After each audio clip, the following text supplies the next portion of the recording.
Hello mga idol, good morning, good morning, good morning. Operation ta siligaron mga idol kay baga kayo sad ang mga sagbot tungod sa ulan. Daghan ang mga hulog na sagbot. Ikaduha, daghan gid mahulog na sagbot nining no ang mga dahon sa mangga kay nangon man siya. Nangilis. Aw lagi bag-o na siya tiyag dahon.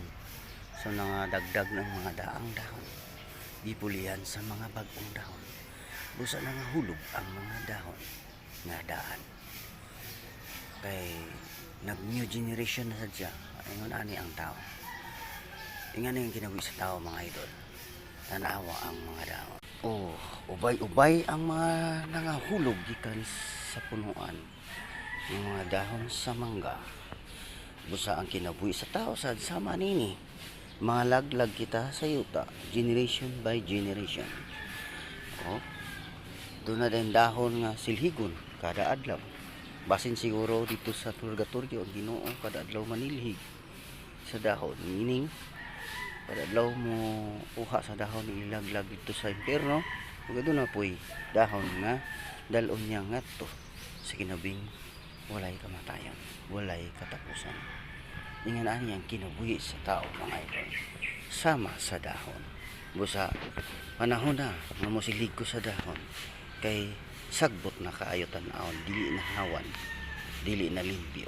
Sa mga idol, silhigon ta aron hawan og lapugan ang angay lapugan.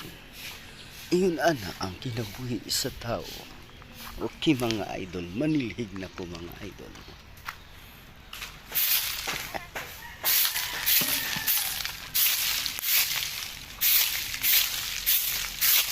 Uy ba?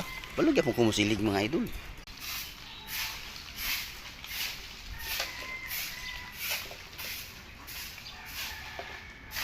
Mga idol.